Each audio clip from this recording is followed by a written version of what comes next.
What's up, guys? Welcome back to CageChat MMA. We're here for the UFC 260 preview, of course.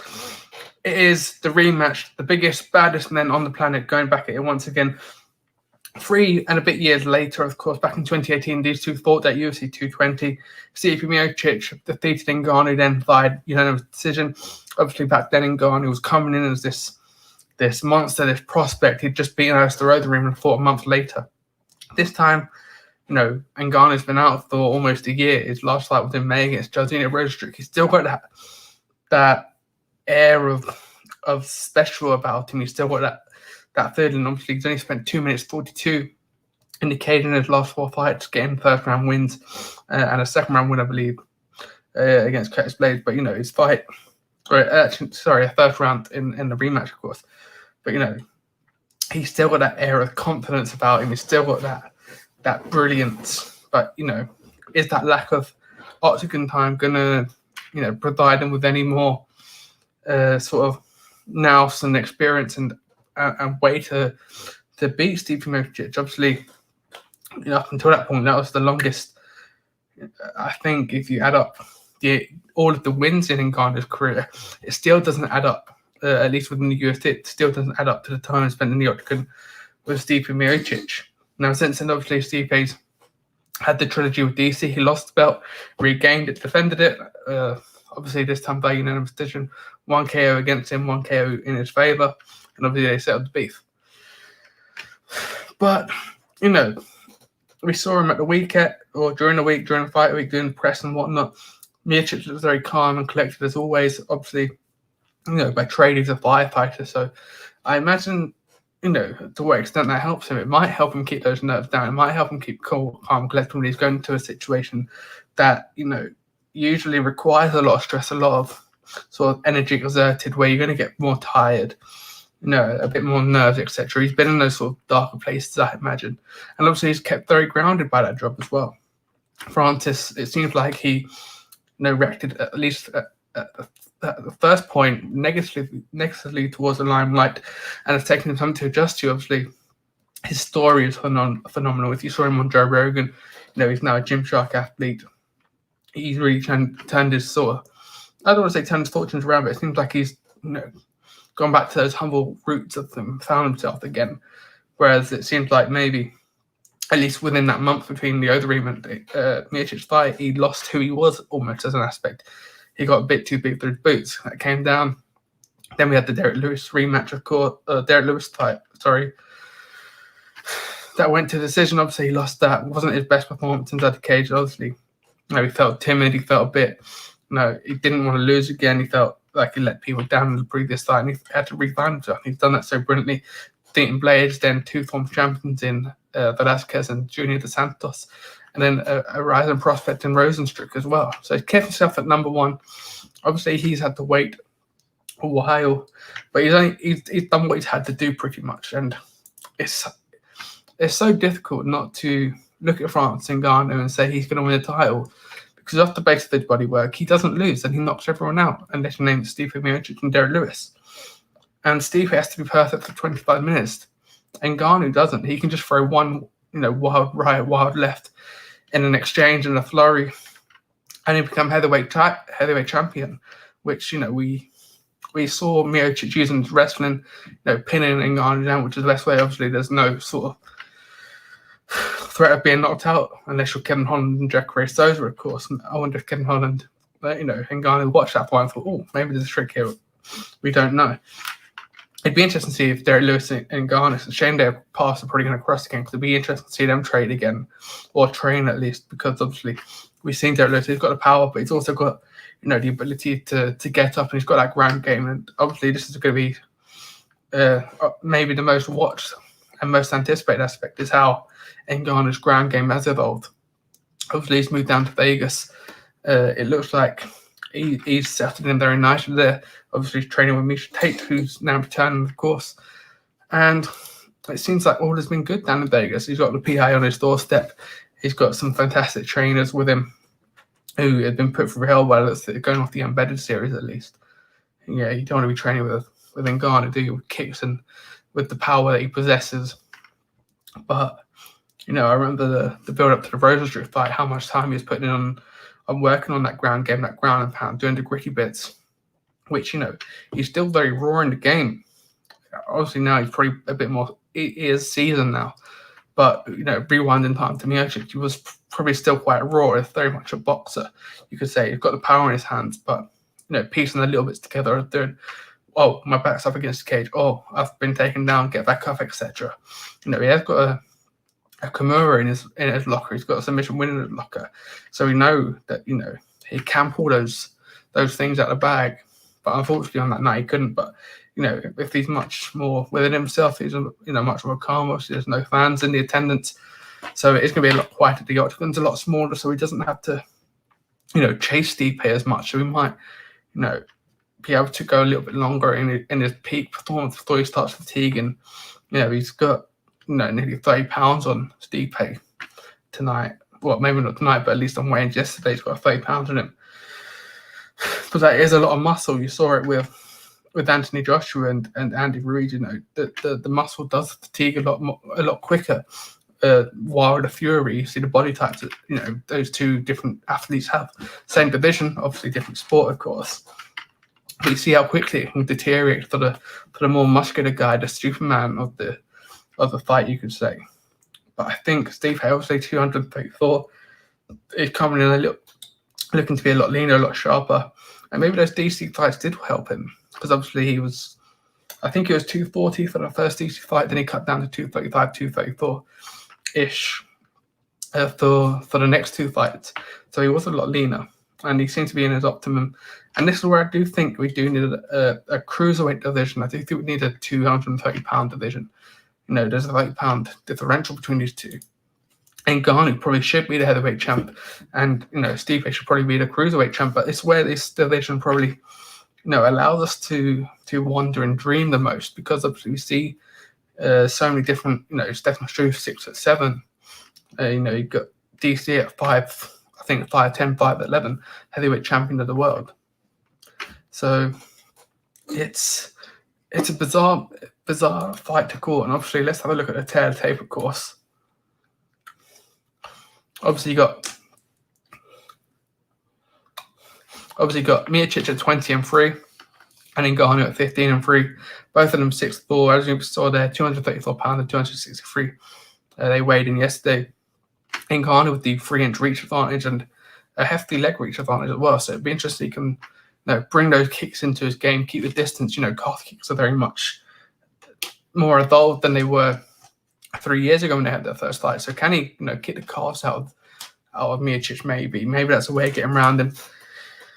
Obviously, we saw in the second DC and Stipe fight, Miocic, changed the game up and hit the body strikes and found gold there, and eventually withdraw him and get the finish, and got the finish and became a heavyweight champion once again.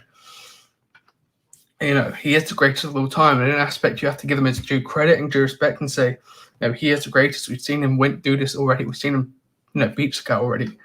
But equally, you look at Ngannou, you go, everyone he's faced in the octagon, he knocks out. So it does bring this almost a quiz up of unknown, things of the unknown. And Ngannou, he probably, quote unquote, deserves to be champion. He's put in so much hard work, and the narrative and the storyline that he's built for himself. The icing on top, the cherry on the top of the cake is that heavyweight title, and of course with that becomes a John Jones fight. And obviously Dana last night, or on Thursday in the press conference that they had, was pushed to question what if Francis wins it, because Stipe does deserve the trilogy if this happens. It'd be 1-1. Stipe, the greatest heavyweight of all time, will deserve a rematch. But I feel like should Ngannou win the fight, we can't skip out Ngannou versus Jones. We can't risk that fight not happening. It's one for the ages. It's a legacy fight for both of them. John Jones making his heavyweight debut against maybe the scariest man on the planet in Francis Ngannou, while you got Francis Ngannou looking to be the first official person and fighter to beat John Jones. Again, it's a question of skill and durability, and against the power of that right hand, the power of those hands that Ngannou has. Equally, Stipe deserves a bigger fight as well with John Jones. Being a great full time, it'd be, he also deserves that sort of style of matchup. But To look at the rankings at least, Derrick Lewis is next in line, quote unquote, for a title shot. We have to see what happens with John Jones, but Derrick Lewis is certainly next in line for that after beating Curtis Blade. Obviously, got Cyril Gane in the wings too, Volkov too, also, but he's probably one fight away from that title fight at least. You probably see him versus Gane, keep them active.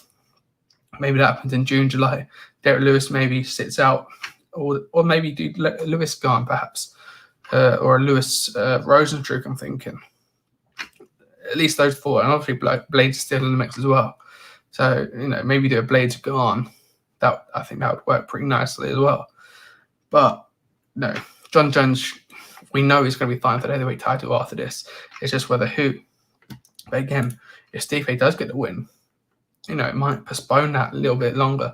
The debut of John Jones. It just depends on one. I guess crowds are back, so there's less of a financial demand because there will be full gates. Hopefully, depending on what state the UFC are in. Obviously, Florida and Texas are opening back up to full capacity arenas, it seems. So it looks like we're going to be seeing pay-per-views there and maybe fight nights. Maybe if it's a bigger fight night like Covington Woodley, that sort of card, we might see that in Florida. But I'd imagine the fight nights at least will still be in the Apex, along with the Contender Series and maybe Ultimate Fighter once that does still get put up and running. But for prediction, I do have to go with Francis Ngannou, I'm afraid, which seems crazy because the first bout was one-sided. But I do think Stipe Miocic has to be on it for 20-25 minutes, whereas Ngannou, he can have one moment. He doesn't have to be great for 25 minutes. He can be great for 30 seconds and come out with a KO win. It's just that what happens if we go into that third round? What happens when he gets tired? What happens when he gets a little bit frustrated that he's not landing? And also, DC did knock out Stipe after. How is that chin? How is the eyesight of Stipe? He's had a couple of eye injuries, and I think Nick Pete and Bisping will talk about this. BT doing a fantastic work with their new show Fight Week. Dan Hardy doing his breakdown show, of course. So I think it is a tough one. It is a real tough one to call. But I do think Ngannou gets it done. And I do really want to see Ngannou Jones.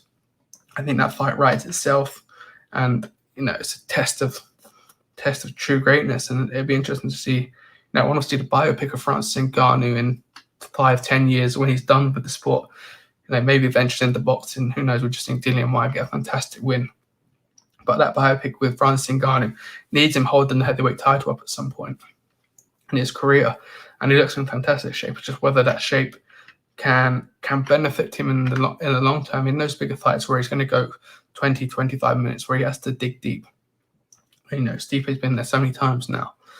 And he is the veteran, albeit there's only 5 fights between them. There's so much octagon time in the differentials between the two. So yes, give us your predictions in the comments down below as well. Make sure to hit that follow button and that subscribe button if you're watching on follow if you're watching on Facebook or Twitch, and then hit that subscribe button if you're watching on YouTube. Now that moves us on nicely to co-main event. Now this one obviously was supposed to be the featherweight title between Volkanovski and Ortega. That did get postponed due to Volkanovski testing positive for COVID. That did get moved to a future date that hasn't been announced yet. I'd imagine it's going to be May, June, July-ish. But we've got Tyron Woodley now against Vicente Luque. Obviously, this is a fantastic bout. Obviously, Woodley's lost 15 rounds in a row. All the pressure's on him tonight, which, is unfortunate. The chosen one has had a rough couple months. Obviously, he lost his belt to Kamaru Usman, who's gone on and done incredible things, defending the belt next month against Jorge Masvidal once again in the rematch. But, Tyron Woodley then went to fight Gilbert Burns, lost that, via the decision. And then Colby Covington in round 5, he had that rib injury. So he's facing the most pressure he's had in his career, and he's been a welterweight champion, and he dealt with that pressure pretty convincingly. But he's on this, skid now. Vicente Luque, could be the final nail in the coffin for his UFC career, which would be a shame because, we're coming up to this period now where we're looking at the Robbie Lawlers, the Tyron Woodleys, maybe the Rory McDonald would be either a PFL now. Those period of 2011, 2012 up to 2016, 2017, we're looking at these fighters now on heavy losses and going, maybe it's time to to move you on, as we did with Alistair Rotherham, Julian dos Santos, etc. I think Tyron Woodley could, with a loss tonight, even with a win, could be one of those names tonight where we see, during the week or within the next month, we said headline Tyron Woodley release by the UFC. Now for Vicente Luque, he has on a 2-fight win streak since that loss to Stephen Thompson. How good does Wonderboy look, by the way? If you go back to 205 and you look at Wonderboy and Tyron Woodley and you say, Stephen Wonderboy is going to be in a better position in 6 years in his career, I don't think many would have believed you. Albeit he put on a fantastic performance on that night in Madison Square Garden. But he's come back since, beat Nico Price and Miranda Brown in 2020 and picked up this fight here. Obviously in the rankings,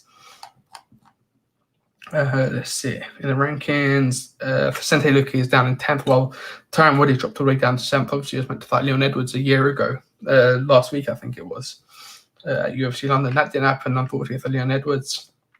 And obviously, both these two careers in the past year haven't, looked the best, have they? Let's be honest. But a win for Woodley would put him, back in at least at the very minimum, a win column.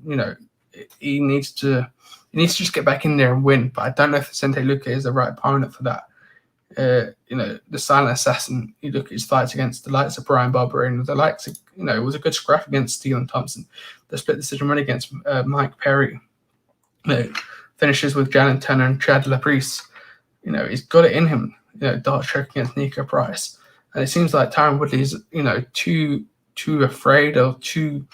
There's something about him where he just doesn't throw that right hand. He doesn't, put 2 or 3 combos together. He sits around the outside of the octagon and just almost waits to be finished. Almost, it's weird.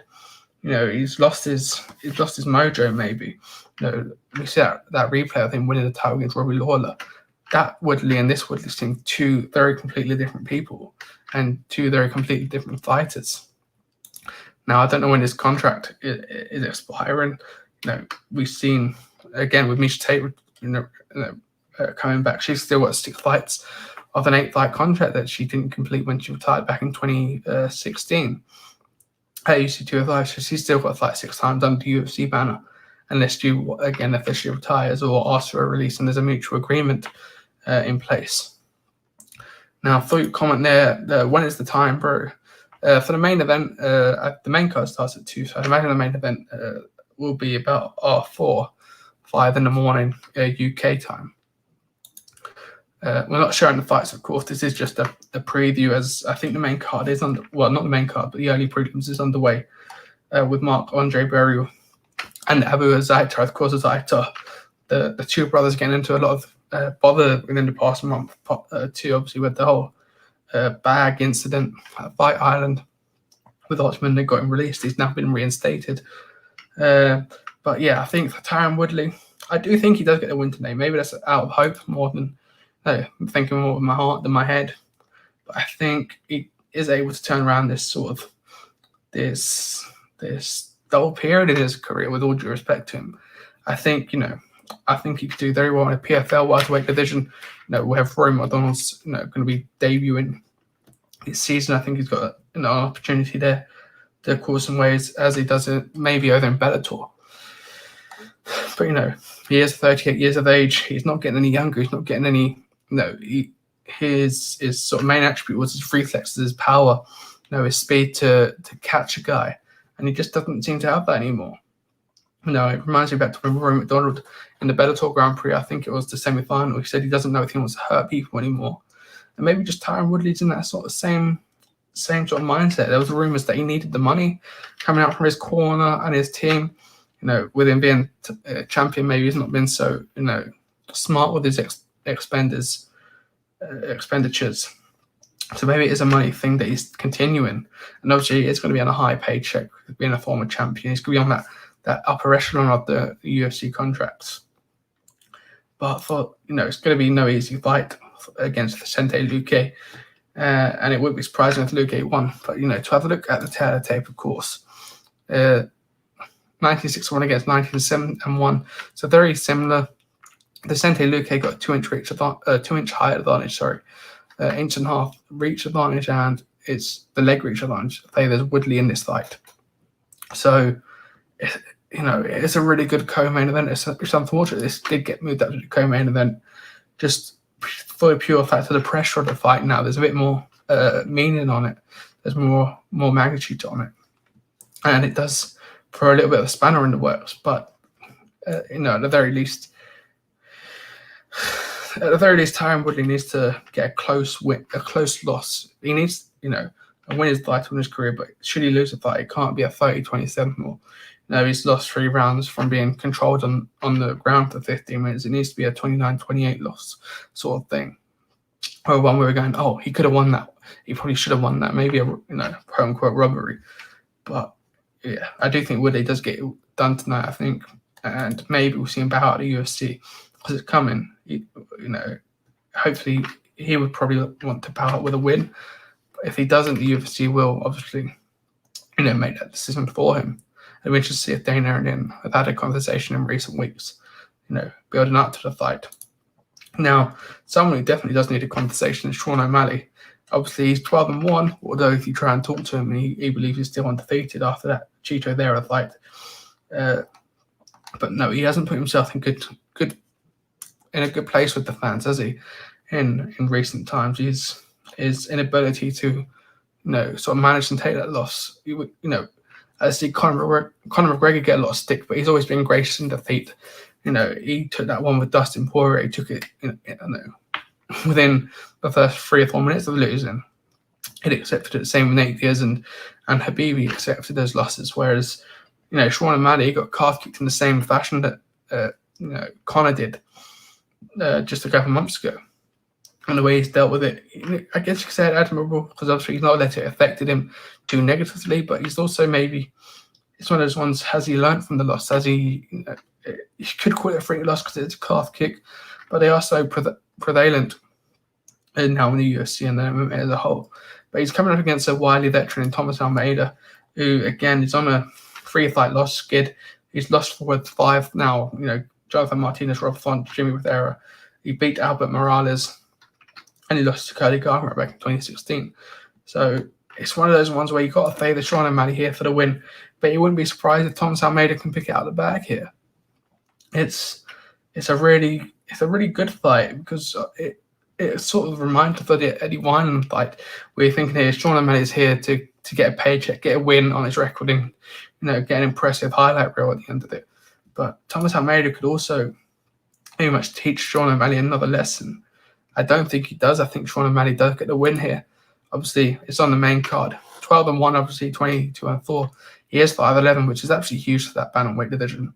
72 inches, a 2-inch reach advantage there for him, and an 1.5 inch leg reach. So I do think he favours the fight in all aspects. It's just, unfortunately, he's not, being too favourable with the fans. He was a highly liked prospect at least.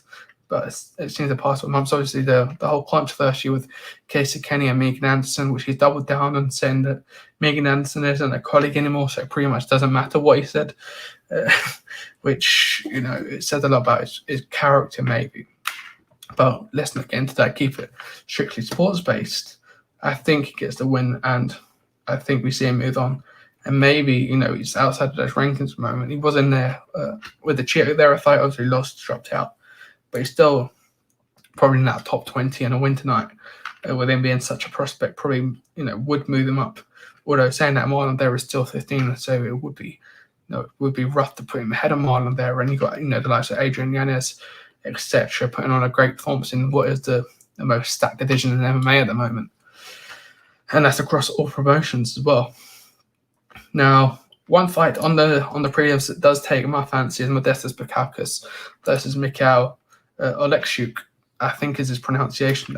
I'll try to do the language classes with Michael Bisping. He pronounced it, perfectly on the BT Sport broadcast. Obviously, I saw the tweet with John Anik and the broadcasting with the Stipe Miocic thing and the pronunciation there. So we do try our best here. Obviously, Modestas Bukauskas coming off his first UFC loss, at least, up against Jimmy Crute. He got finished in round 1 back in the back end of 2020 in October, where he had a successful round 1 victory at UFC Fight Night on July 15th, of course, against Andreas Michailidis. I hope I pronounced that right. But obviously, he's come through Cage Warriors, which it looks like Paddy Pimblett is also going to be one of those alumni of Cage Warriors who signed over to UFC now. It's seemingly almost pretty much confirmed throughout social media that he signed over to the top brand after what was a fantastic performance either at Cage Warriors 122 last weekend. And he deserves it, being 25, 26 years of age now. He deserves that. He's seemingly matured. And he put in a good performance. And the UFC are looking for that next big star, of course. But for Bukauskas, it's about getting the win column now. Oleksiuk did get a fantastic win against... he got a couple of wins, but he's on a 2-fight loss streak. Obviously, OSP getting that 1-2 choke against him, of course, in round 2 back at UFC on ESPN 18 back in 2019. He then lost to Jimmy Crute, like Marissa. Both of these two coming off losses to Jimmy Crute, who's a prospect in that division now in the light heavyweight division. He's down in 13th, and I think he just got a win, didn't he? If I'm not wrong. Oh no, so he's got a fight. Of course, he's fighting Anthony Smith next month. But yes, anyway, at least he's still a highly touted prospect in that division. And I'm hoping with this, just with all due respect to Mikhail, gets back in that win column. Obviously, representing the UK. Obviously, he's from Lithuania, of course, as well. He represents Lithuania and England. So, and a good friend Arian, who's seen on the channel, spoke to him on a different channel back before he made his UFC debut, and he seems like a really sound guy as well. So yeah, I'm going with the Bukauskas win here. But this is a good scrap for European MMA. Obviously, we saw a lot of the European MMA last week, and this one seems like it's gone under the radar a little bit. But I'd imagine the likes of Europe MMA, who follow him on social media, etc. I know the group chat I'm in. Big on the European MMA scene and absolutely buzzing for this one, I think. But yeah, I'd be interested to see what goes ahead. And hopefully Bukauskas can get in the win column once again. Now, we've got Julian Robertson versus Miranda Maverick on the card. Of course, this fight was rescheduled with a COVID incident, I believe, cancelled back in the start of February, of course. So it'd be interesting to see how they've had to readjust, cutting down. I think they cut down at least. I think it was cancelled on the fight day or weigh-in day at least, or it was certainly cancelled during a fight week, I'd imagine. It'd be interesting to see how they tailed off and then had to come back a month later. One was similar how Tony Ferguson, had to do those two. Well, I say had to do. He did the first weight cut for the Gaethje fight that was cancelled off his own back, and then obviously he had to do it a month later. So it's a bit of a tough one to call him. Miranda Maverick, has done very well since coming into the UFC. She beat Liana Jojoa with a doctor stoppage. She beat Pearl Gonzalez and Invicta. And obviously, Jim Robertson is 9-5. She's got the most fights in flyweight history, I think. If I'm repeating the BT broadcast weigh-in show yesterday, despite only being 25 years of age, she's going to break the record for the number of fights. But she's one of the fighters that wins one then loses one. She doesn't get any consistency, and she's not win back-to-back fights since 2019. But she is coming to this on the back of a loss against Tyler Santos. So, based on the sequences, she's probably due a win here. But again, Miranda Maverick seems a great competitor, great maybe future prospect in this division. She's only 23. She's got a PhD in psychology. So, maybe she's going to put that PhD to use throughout her career. It could come in a handy tool, couldn't it? But obviously got Jamie Malarkey versus Karma Worthy. Jamie Malarkey still waiting to get that first one in the UFC. Karma Worthy, someone that was highly looked after and highly sorted, but again, not had the best of times in recent fights. Lost to Otman Azaita in 2020. Arthur wins against Luis Pena, Delonte Smith, Adam Ward, Joe Munoz, 247 FC. So yeah, that'd be a good scrap to open up the main card. Obviously, the feature prelims Alonso Menifield versus Fabio Charante, who obviously missed weight, will be deducted 20% of his purse, which is unfortunate because he's just coming through from LFA, a short notice fight for him after William Knight couldn't compete due to COVID-19. Jared Gooden also missed weight and then came back into the scales an hour later, I believe, and made weight. So no deductions from him. He's up against Abubakar Nurmagomedov. And obviously, we mentioned Bukowskis versus Oleksiuk, Shane Young versus Moraes, and obviously we've just seen Abu Azaita and Marc-Andre Barriault, which Barriault won via ground and pound in round 3 with what seems to be, it was 4 minutes 56, so 4 seconds left on the clock, almost as close as what Grant Dawson did last weekend. But yeah, a very good way to open up the card. The card has taken a bit of the battering. Johnny Walker versus Jim Crute was meant to be in the card, as was Volkanovski Ortega. Randa Marcos versus Luana Pinheiro. Jessica Penn had a Goldie tested positive for COVID-19 this week.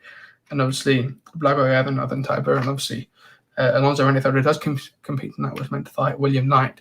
But we're going to leave it there, guys, because the main card is kicking off now. Put your predictions down in the comments for Ann Steele and New, who's going to walk out the heavyweight champion. Who's going to be next to John Bones Jones. And I will see you guys on Monday for the recap.